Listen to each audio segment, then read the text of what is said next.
Sir, step back. First class isn't for people like you.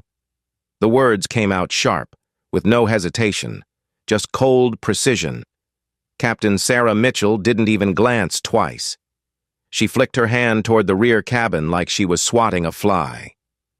You'll need to verify your priority status before we allow you to take that seat, or try economy. They may have space for you. A few nearby passengers looked up. The way people do when they sense something wrong but aren't sure if they want to get involved. One of them, a white man in his early 50s with slicked back hair and a silver watch the size of a cookie, leaned over and shoved a briefcase onto the middle table. "Let's keep this area clear, all right?" he barked. His voice wasn't loud, but it was loaded, with money, with entitlement, and with the assumption that the man standing in front of him didn't belong.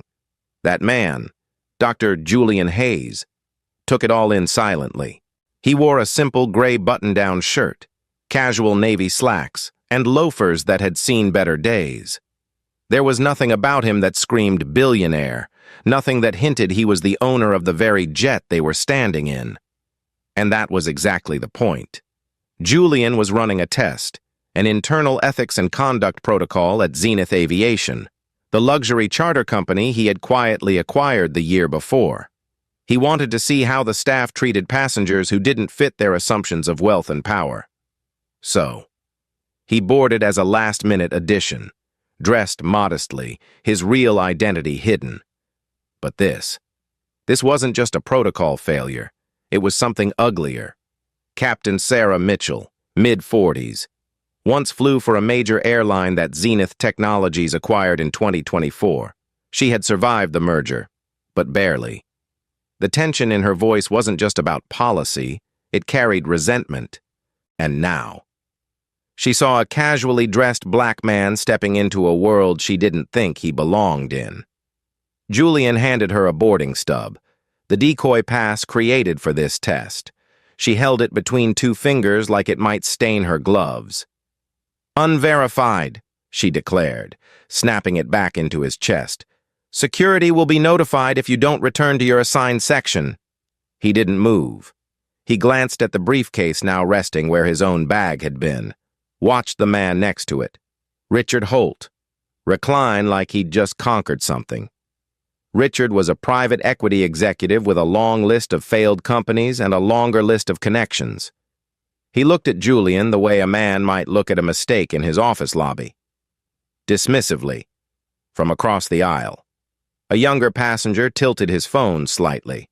Capturing the moment, Liam Chen, 31, a well-known travel blogger, recognized Julian instantly but said nothing. He had seen this kind of treatment before, too many times. But this was different. This time, the man being targeted wasn't just another passenger. He was the person who had redefined private aviation 17 years earlier. In 2005, Julian had been a rising star at an aviation firm in Denver. Despite his record-breaking design for fuel-efficient aircraft interiors, he was repeatedly passed over, his ideas credited to others. By 2018, he'd walked away from corporate aerospace and launched Zenith Technologies. In 2023, he'd bought Zenith Aviation and its fleet of Gulfstream jets outright. Now, in 2025, he stood in his own aircraft being asked to prove he belonged. Sarah turned toward the cockpit, muttering to her first officer, "I'm flagging this guy. He's delaying our departure." And then, louder, to the cabin, "Folks, apologies for the holdup. We're resolving a seating issue." Murmurs rippled down the aisle. Julian's face remained calm, but his jaw tightened just slightly. This wasn't just unprofessional. It was targeted, strategic. Richard Holt stretched his legs and flashed what looked like a first-class elite badge. "I specifically requested privacy," he said. "I assume you'll resolve this?"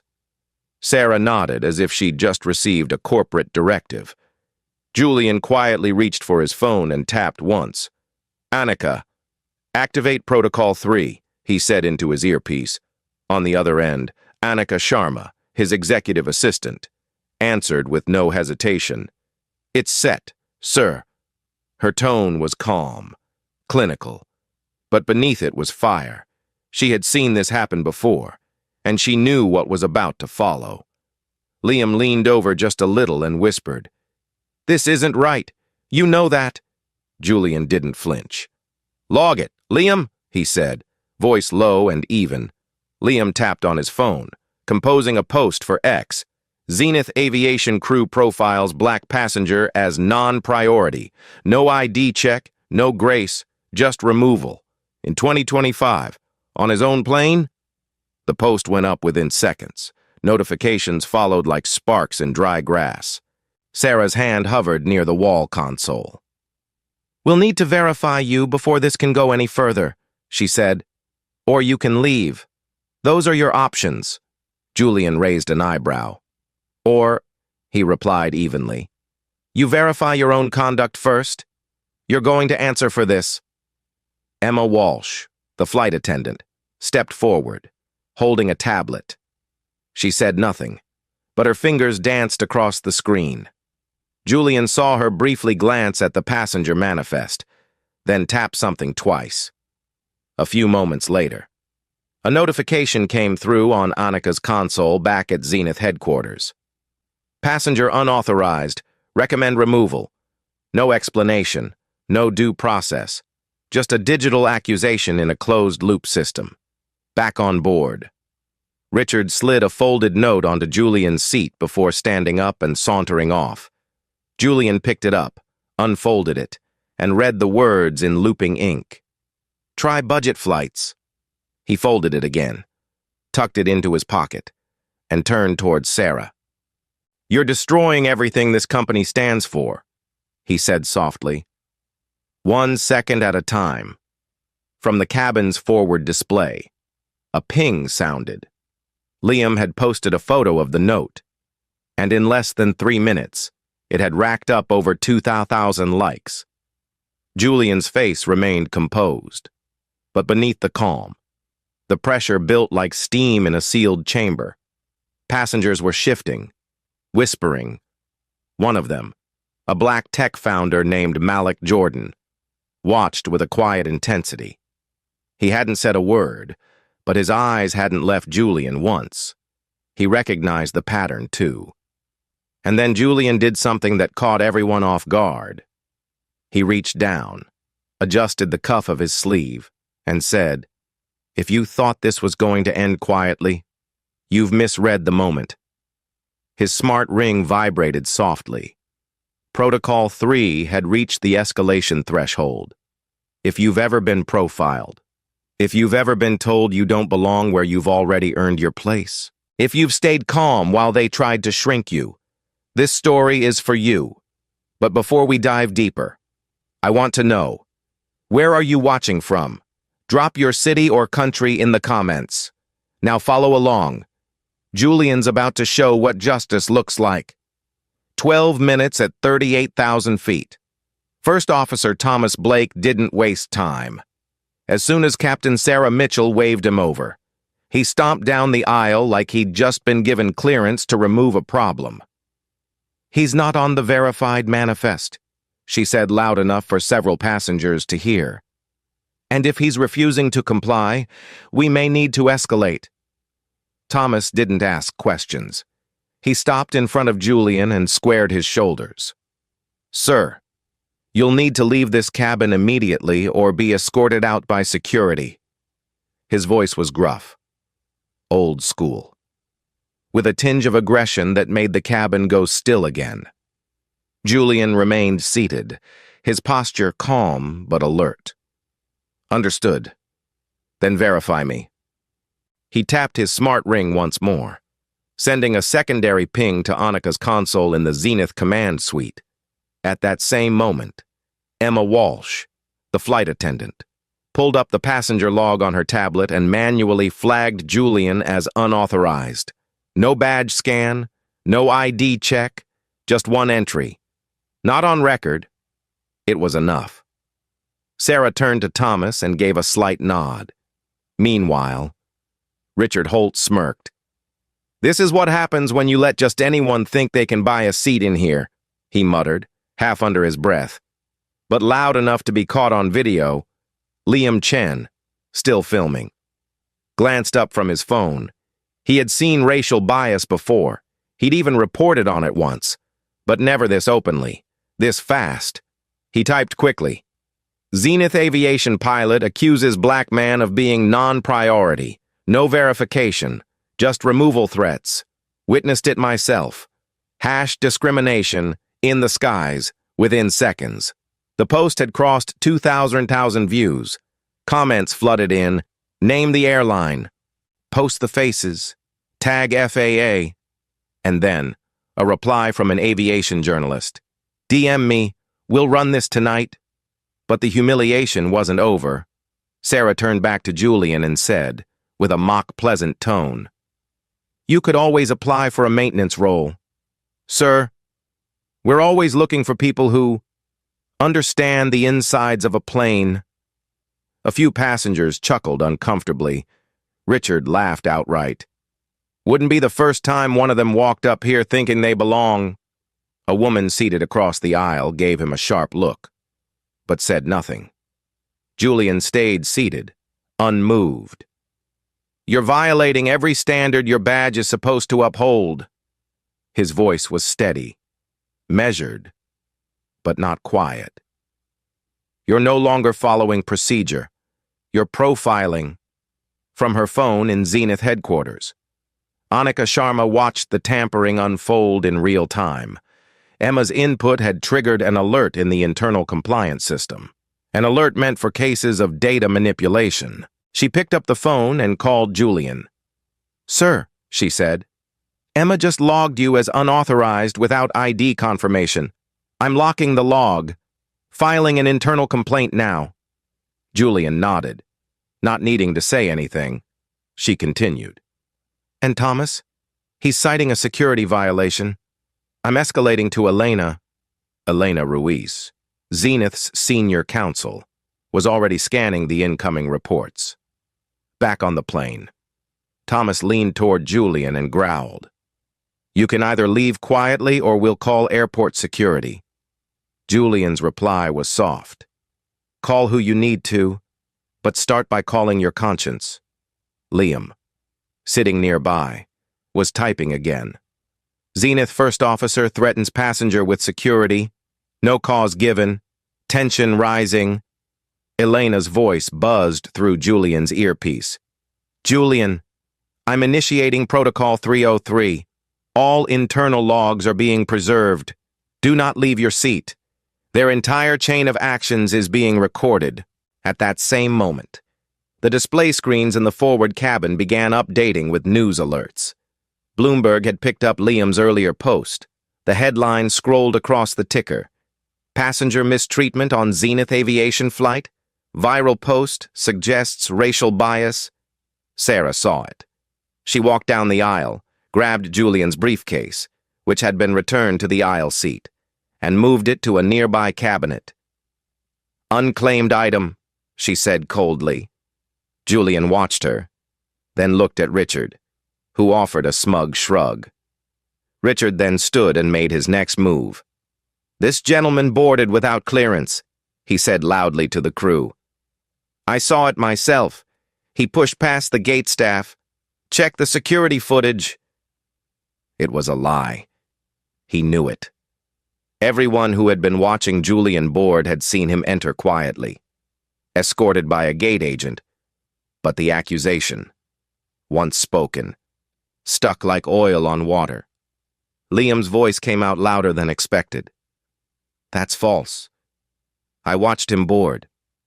Gate agent let him in. He didn't speak to anyone." Sarah ignored him. "Passengers, please remain seated. We are investigating a manifest discrepancy." It sounded official, clean, sanitized, but every word reeked of evasion. Back at Zenith HQ, Elena typed faster. "We're filing formal misconduct charges against Sarah and Emma. Thomas, too. But Julian, they just reported you as a trespasser to the terminal security." Julian didn't blink. "Let them come," Annika added. This has moved to full protocol status. All posts are being archived. Liam's content just crossed 500,000 views. Bloomberg tagged us. Reuters just requested comment. I'm routing media to Elena. Inside the cabin. The tension was rising by the minute. Richard leaned toward Julian and said, "There's nothing you can do. They've already decided what you are," Julian replied without looking at him. "And they'll soon remember who I am." Emma paced near the galley, watching the front screen scroll with news coverage. She whispered something to Sarah, then tapped again on her tablet. Reclassifying Julian's seat as vacant. Liam caught the moment in a photo. Flight attendant just marked Dr. Hayes's seat vacant while he's sitting in it. Tell me again this isn't coordinated. That name, Dr. Hayes, hadn't been spoken aloud yet, but Liam had known all along. He kept it quiet until now. The next post was explosive. Breaking.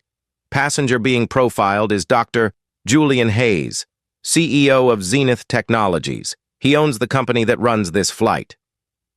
It took only 90 seconds for that update to hit trending status.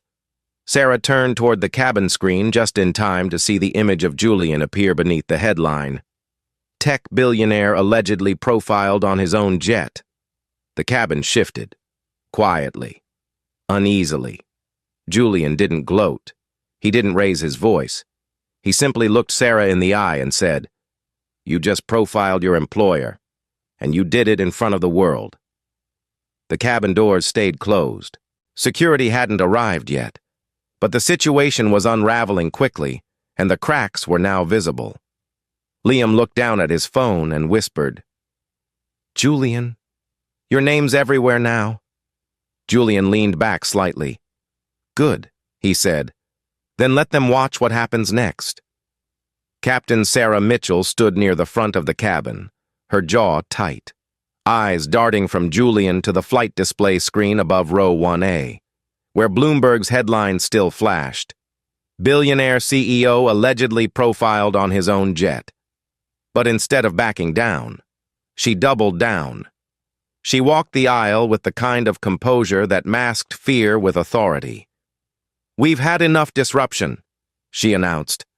"I am now requiring financial verification for continued occupancy in first class." Her voice was clipped, measured. She turned to Julian, who hadn't moved from his seat. "Sir, I'll need to see proof of payment or credentials. Right now." Julian didn't speak immediately. He just stared at her. Slowly, deliberately. He was no longer just a calm observer of his own test. He was a man being publicly stripped of his dignity. First Officer Thomas Blake joined her, his voice louder and more hostile. "You're refusing to comply with policy. That's grounds for removal." Julian didn't rise. He simply asked, "What policy requires a passenger to disclose financials to sit in their assigned seat?" Thomas stepped forward, fists clenched. "I said get off the plane." A hush fell over the cabin. Liam Chen was still filming discreetly from his seat. Other passengers had their phones out now, too. Nobody was speaking, but everyone was watching. And then Richard Holt, arrogant, smug, and emboldened, stood up and waved a platinum badge in the air. "This is what a priority passenger looks like," he shouted, pointing at Julian. "And that is what an imposter looks like." He chuckled, cruel and confident. "Try economy, sir, if they'll even let you on at all." Julian sat still. His expression didn't change, but his silence spoke volumes. Emma Walsh, holding her tablet, called toward the galley. "Security's on the way. We've flagged this as disruptive behavior." She made no eye contact with Julian as she logged a final note. "Subject failed verification. Escalate." That's when Lucas Grant appeared. Early 40s, tall, white, dressed in the dark blazer worn by Zenith Aviation's onboard security leads. He walked with purpose and stopped at Julian's seat, towering over him. "Sir, I need you to put away your device and vacate this seat immediately," he ordered. Eyes cold. When Julian didn't respond right away, Lucas reached out and smacked Julian's tablet off the tray. It clattered to the floor with a sharp thud. Gasps rose from surrounding seats. One passenger, a middle-aged woman in 3D, put her hand over her mouth. Liam typed furiously. "Security lead just hit Dr. Hayes' tablet. Physical contact made. This is assault. #Zenith fail." Julian raised one hand slowly, not in surrender, but in caution. "You just crossed a line," he said softly. Lucas didn't flinch. "We've been authorized by the captain. Move." From her desk, Elena Ruiz's voice crackled in Julian's earpiece. "Julian, initiate Protocol 303. Without breaking eye contact with Lucas, Julian tapped twice on his smart ring. A signal bounced back to Annika's console in Zenith HQ. Within seconds, a full internal log backup was initiated, including audio, video, and manifest data from the flight. Meanwhile, Annika scanned Richard Holt's badge entry and frowned. "Sir," she said over the line, "that priority badge Richard just waved, it's a fake. His credentials expired last year. I'm logging it now." Julian nodded silently. Elena added, "We're filing a passenger ethics violation with his firm." Back in the cabin, Sarah folded her arms. "You're now being detained under internal aviation protocol." Her voice was proud, firm, final. Richard leaned forward, sneering. "You're nothing but a tech guy with a seat you didn't earn," Julian replied in a voice so low it was barely audible. But every word landed like stone. "You've all made your choices. Now you'll live with them." Emma stepped forward to hover beside Lucas. "We've got confirmation from the pilot. Remove him." At that moment, Annika texted Liam directly. "They're violating corporate protocol. Post everything. Let the public see." Liam didn't hesitate. He hit upload. A 2-minute video stitched together the denial, the badge flash, the verbal mockery, and the slap of the tablet. It was raw, undeniable. Within minutes, the video was trending worldwide. Bloomberg issued an update. Forbes reposted Liam's footage. Screens aboard the plane reflected the updates live. In bold letters, CEO Julian Hayes profiled, threatened, and physically confronted on his own jet. But the final blow was still coming. Julian called out calmly, "Annika, patch me into Elena." A moment later, Elena's voice came through on speaker for all to hear. "This is Elena Ruiz, Corporate Counsel for Zenith Technologies and parent holder of Zenith Aviation. We are confirming that Dr. Julian Hayes is listed on this flight as part of an internal audit. Any actions taken to remove him constitute a breach of internal protocol and will trigger immediate legal review." Gasps filled the cabin. A woman from row 1C whispered, "He owns this airline?" Sarah's face froze. Thomas took one step back. Lucas looked at Emma, suddenly unsure. Julian sat quietly. Then, with no anger, no drama, just clarity, he said, "I am the CEO of Zenith Technologies. This aircraft is mine, and your time on it is over." It wasn't just a statement. It was a shift. Power had returned to its rightful place. The pilot, the first officer, the flight attendant, the security lead, all now faced a truth they couldn't run from. As Elena added, "Expect formal notices by the time this flight touches down." Liam posted his final video of the hour. They humiliated him. They denied him. They hit him. And now they've been exposed by the man they thought they could erase. Captain Sarah Mitchell's face was pale beneath her professionally applied makeup. The live news ticker above seat 1A now cycled through phrases like "CEO targeted aboard own jet" and "Zenith Aviation staff under internal review." Still, she pressed forward, unwilling to surrender control of the cabin. "Lucas!" she barked, her voice tight with panic masked as command. "Remove him! Immediately! This is a policy breach!" Lucas Grant, still standing beside Julian's seat, hesitated. His hand hovered just inches from Julian's arm. He could feel the shift in the air, not just from the headline, but from the murmurs rising through the cabin. Passengers were no longer passive. They were filming, whispering, questioning. Then Richard Holt stood up again, almost triumphant. "Why are we delaying this?" he said, voice sharp. "The man doesn't belong here. Get him off this plane." He turned and looked around, hoping for agreement. Instead, silence met him. A silence that felt like judgment. In seat 2B, Malik Jordan, an emerging black entrepreneur and one of Julian's hidden guests, finally spoke up. "You keep saying he doesn't belong, but I wonder, Richard, what makes you so sure? Is it his clothes, his skin, or that he didn't bow to you?" Sarah shot him a glare. "Stay out of this, sir. You're not involved." Malik folded his arms. "I am now." From her Zenith headquarters terminal, Annika Sharma watched every second through the aircraft's live feed telemetry, her fingers moving swiftly across the keyboard. "Julian," she said through his earpiece, "Emma just locked your flight log. It's a forced override on her tablet. She's trying to erase your record of being on this jet." Julian's eyes narrowed, though his face remained calm. "Tell Elena," he replied, already on the line. Elena Ruiz responded immediately. "I'm unlocking the override and securing all internal logs under legal protocol. That's a violation of corporate and FAA policy." Her voice was steady, controlled, but beneath it, fire burned. Inside the cabin, Julian finally stood, slowly, calmly. Then he faced the crew and said, "You want to escalate? Fine. But before you do, ask yourselves, are you absolutely certain you know who you're talking to?" Sarah took a step back, uncertain. She glanced at Thomas, who was visibly sweating. "He's bluffing," she said under her breath. But Thomas wasn't so sure anymore. "Captain," he muttered, "maybe we should wait for confirmation." Julian ignored them. He turned his attention to Lucas.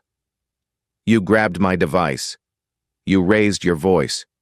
You put your hands on me in front of dozens of witnesses and multiple cameras. Do you still believe I'm just another passenger?" Lucas blinked. Then, slowly, he stepped back. Just then, one of the cabin displays changed.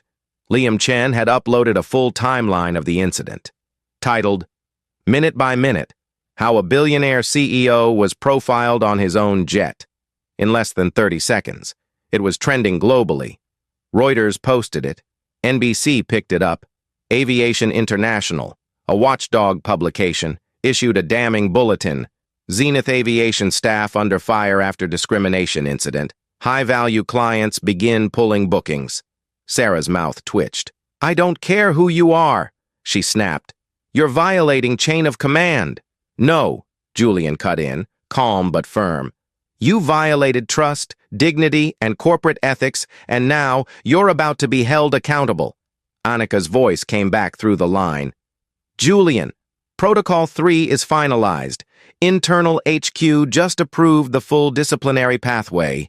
Your orders are now binding," Elena added. "You are officially recognized as acting authority on this flight. Security will stand down upon directive." Before Sarah could speak again, Julian turned to her directly. "Captain Sarah Mitchell, First Officer Thomas Blake, Flight Attendant Emma Walsh, Security Lead Lucas Grant. Your actions today have failed every standard this company upholds. Effective immediately. Your services are terminated pending legal review." He paused. "Richard Holt, you're banned from all Zenith Aviation charters, indefinitely."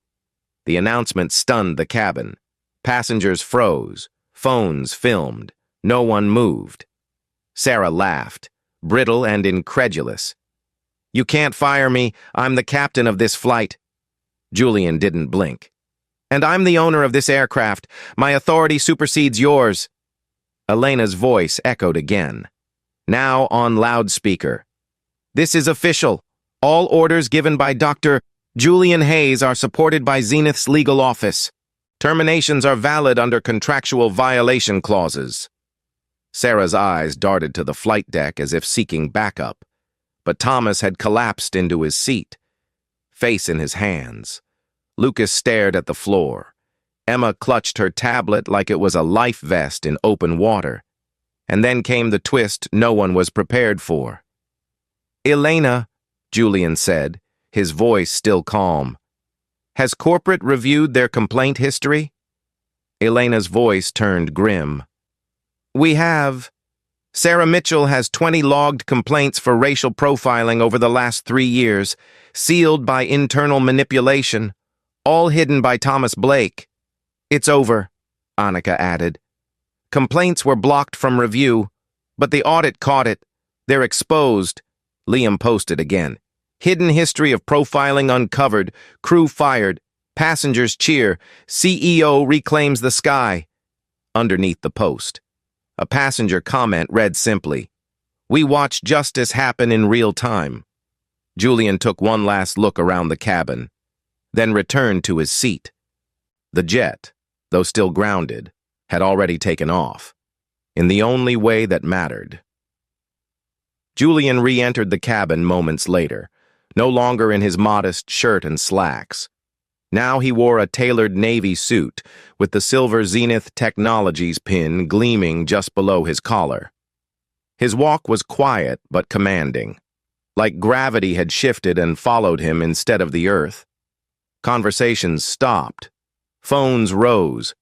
Even the sound of the engines humming outside seemed to fade. Sarah Mitchell stood stiffly near the cockpit, arms crossed, defiance clinging to her like a shrinking coat in a downpour. She blinked at him as though trying to convince herself this wasn't real. "You again?" she scoffed, voice brittle. Julian stopped 3 feet in front of her and spoke clearly, letting the words fall where they needed to. "Captain Sarah Mitchell, First Officer Thomas Blake, Flight Attendant Emma Walsh, Security Lead Lucas Grant. You're all relieved of duty. Effective immediately." He turned to the passengers as his voice deepened.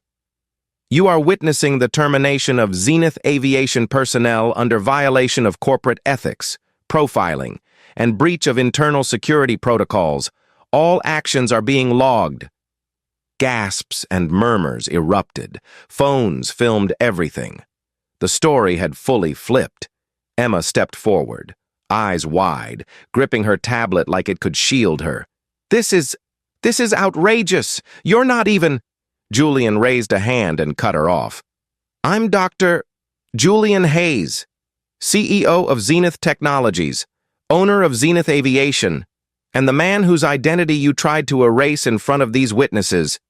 He turned and looked at Liam. "Thank you for logging the truth."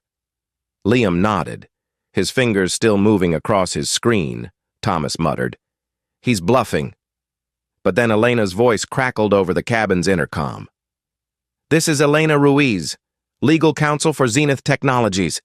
The orders issued by Dr. Hayes are authorized. Full corporate oversight is active. If any of the aforementioned crew remain on board past this statement, they will be trespassing." Sarah's mouth opened, but no words came out. The blood had drained from her face. Thomas sat down heavily, the fight gone from his body. Lucas removed his badge and handed it to a quiet passenger before walking toward the rear galley. Emma looked around as if someone might still come to her defense. No one moved. Julian turned again. "Richard Holt." The man straightened in his seat, eyes narrowing.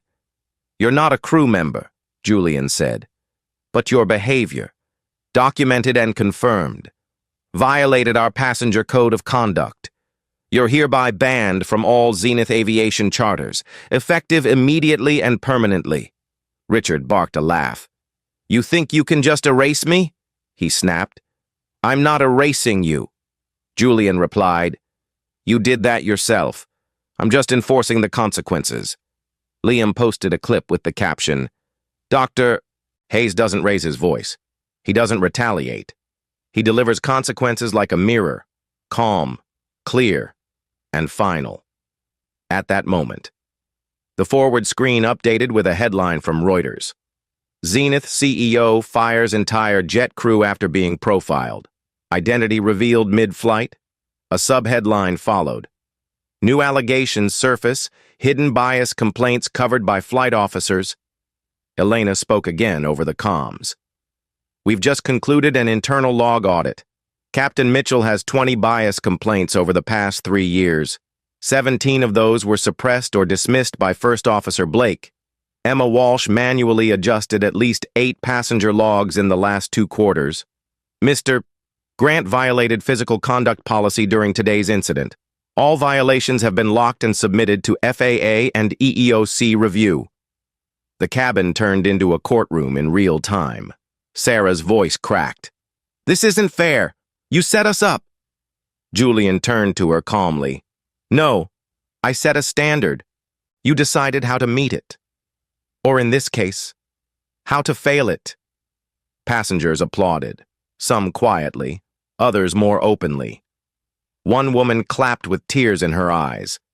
A man near the rear said, "Thank you." Another leaned forward and whispered, "This changes everything." Julian looked around, nodding once. Then he addressed the cabin, not just the guilty crew. Zenith Aviation was built on one belief. That luxury doesn't excuse bias. That comfort doesn't come at the cost of dignity. Today was a test, not of me, of this system. And now it will change. Permanently. Annika's voice came through his earpiece. Julian, you need to hear this. Elena just found a pattern. Emma and Thomas worked together to flag passengers with a code marked visual mismatch. Julian's jaw tightened. What does that mean? Elena answered immediately. It was an informal term, used to quietly label passengers who, by their appearance, didn't match expected profiles of wealth. Most of them were people of color. The cabin went silent. Julian took one breath, then said, loud enough for every row to hear, "That ends today." Liam posted again. Visual mismatch. That was the term they used. But Julian Hayes didn't just match the profile. He built it. Then he burned the old one to the ground. Richard stood again, pointing at passengers with a shaking hand. You think this is justice? You're just tearing things down, a man in row 3 said calmly. No, he's cleaning house. Emma tried one last time, her voice trembling. I have a family. Julian looked at her with eyes full of quiet power. And how many passengers did you try to erase without a second thought? She had no answer. She turned and walked off the plane, past cameras, past silence, past her own undoing. Sarah followed, still shaking her head. Lucas walked behind her, already dialing a number he knew wouldn't connect anymore. Thomas remained seated a little longer, before rising with a face full of regret and shame, the weight of years bearing down. And Julian. He stood tall in the aisle of his own aircraft, no longer underestimated, no longer hidden, no longer patient with systems that failed to see the people in front of them. The cabin didn't cheer loudly. They didn't need to. They had just witnessed something greater than revenge. They had witnessed justice. Julian remained standing in the center aisle, the cabin now quiet, no longer tense but reflective.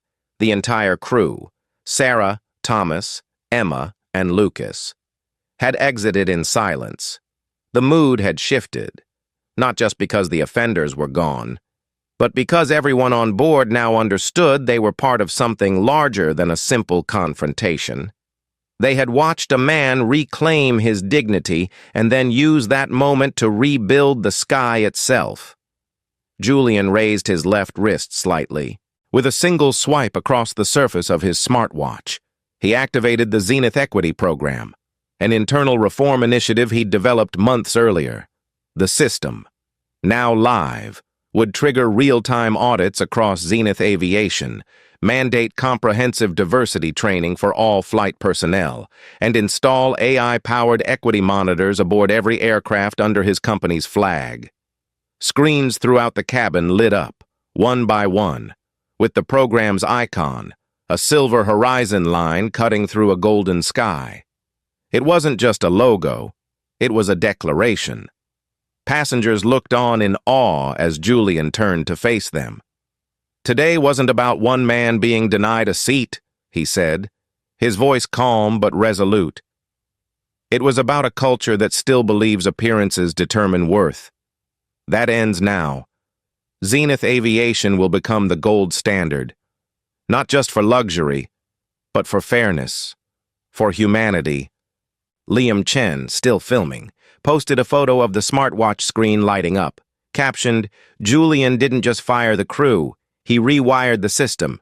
The Zenith Equity Program begins now." From the Zenith Technologies headquarters, Annika's voice rang in Julian's ear. "CEO channel active, PR department is holding press calls, and corporate just issued a statement confirming the firings and launch of the program." Elena chimed in as well. "All log entries verified.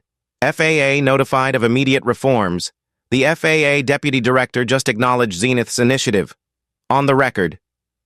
At seat 2B, Malik Jordan leaned forward and asked quietly, "Julian, is this going to reach beyond this plane?" Julian turned toward him and nodded. "Yes. Every passenger deserves to fly without fear of being judged. This plane is the first step. The rest follows." But the shadows of resistance hadn't fully cleared. From Annika's system feed, a red flag appeared. "Julian," she said urgently, "we've just intercepted data. Emma attempted to upload falsified compliance reports last week. She was part of a covert crew group that manipulated audit results to hide discriminatory behavior." Elena immediately overrode the data stream, freezing the accounts linked to Emma and Thomas. "They had a pattern," Elena said grimly. "They used code phrases, flagged passengers without documentation, and buried internal reports. We've secured the files." Julian took one breath, then addressed the cabin again. "For those of you wondering if this was isolated, know that it wasn't. A crew faction within our company attempted to distort internal records, hide complaints, and operate without accountability. That ends today. We've launched True Sky, an AI audit system that flags inconsistencies and ensures no misconduct is ever buried again." From the back of the cabin, a middle-aged woman whispered, "He didn't just stop the plane. He changed the flight path of the whole company," Elena added. "True Sky is now installed across all Zenith aircraft. Internal corruption is being rooted out. And Julian, that last speech, it's being streamed live by 3 news outlets." Liam posted again. "True Sky is live. Zenith isn't just making promises, it's writing policy in real time." Julian closed his eyes for a moment and exhaled, not in relief, but in responsibility, the kind that doesn't come from winning a fight, but from stepping into the work that follows. Then he opened his eyes and looked around. This isn't revenge, it's repair, and it's only the beginning. The passengers didn't erupt into cheers. Instead, they stood, one row at a time, and applauded quietly. The sound wasn't loud, it was deliberate, like justice had entered the cabin, and everyone knew it. The flight never left the tarmac that day, but in every other way, it took off. By the time the passengers disembarked, Zenith Aviation was already making headlines not for luxury or innovation, but for accountability. As Julian stepped off the Gulfstream G650 and onto the private terminal ramp, he wasn't followed by silence, he was followed by reform. Within hours, Sarah Mitchell, Thomas Blake, Emma Walsh, and Lucas Grant were each placed under FAA investigation. Their certifications were suspended pending review. FAA representatives cited gross misconduct during passenger handling and willful suppression of internal bias complaints. Even Richard Holt's firm felt the fallout. Once news of his conduct hit the wire, Zenith Technologies pulled all current contracts with Holt & Co., and they weren't the only ones. Within days, 3 other partner companies severed ties, citing ethics violations and public trust concerns. Inside Zenith headquarters, Annika Sharma updated Julian on the internal audit response. Corporate terminated 6 additional employees tied to the data manipulation ring. Legal is building a case file to send to federal regulators. And PR has confirmed bookings for Zenith Aviation are up 19% in the last 24 hours. Elena added quietly. Julian, you didn't just protect your name. You created a blueprint for equity. But Julian wasn't interested in headlines. He was focused on legacy. 1 week later, standing on the tarmac beside a freshly repainted Zenith aircraft, Julian announced the launch of the Zenith Fund, a private foundation dedicated to providing underserved communities with access to aviation education, mentorship, and career placement, seeded with $30 million from his own assets. The fund's mission was simple: open the skies to those who had been told they didn't belong there. He invited Malik Jordan, the young tech founder who had witnessed the injustice firsthand, to become the first Zenith Fund Advisory Board member. You didn't just speak up, Julian told him. You stood firm when it mattered. That's leadership. Malik accepted the invitation with tears in his eyes. Liam Chen, whose posts had lit the fuse of public awareness, was invited to speak at the launch event. I came aboard that flight as a blogger, he said to the crowd. I left as a witness to change. Julian didn't just hold people accountable. He showed us that power doesn't need to shout. It just needs to stand. Annika managed the fund's initial rollout and personally oversaw the selection of its first recipients, 5 high school students from marginalized communities in Baltimore, Detroit, and Houston, young people who dreamed of becoming pilots, engineers, and aviation designers. Julian, she said with a smile, you didn't just build a company, you opened a door. Then came the twist no one expected. A retired pilot, now in his 70s, posted a handwritten letter on X. In it, he confessed that a decade earlier, he had filed bias complaints against Sarah Mitchell and watched them disappear. I was too afraid to press it then, he wrote. But Dr. Hayes gave me the courage to speak now. She didn't start this pattern, but she kept it alive, and he ended it. Reuters picked up the post and ran it with the headline, Pilot Confession Confirms Decade of Hidden Bias. Zenith CEO's Actions Spur Industry Reckoning. Julian read it, quietly, then nodded. It was never just about one flight, he said. It was about a culture that needed to be unmasked. Today, Zenith Aviation operates with a fully transparent review system. TrueSky monitors crew interactions in real time, using AI to flag violations and protect against bias. The Zenith Equity Dashboard is visible to all employees, and the Zenith Fund has already helped over 600 students apply to flight schools, engineering programs, and mentorships across the U.S. As for Julian, his story became less about power and more about presence. He proved that leadership isn't measured by wealth, but by what you choose to do the moment someone tries to shrink you. He never yelled. He never pushed. He simply stood.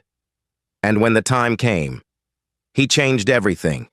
If you've ever been dismissed, overlooked, or told you didn't belong, let this story remind you, your seat is earned, not requested. Share this story, support the Zenith Fund, and never forget, justice doesn't always come loud. Sometimes, it walks down the aisle, calm and unstoppable.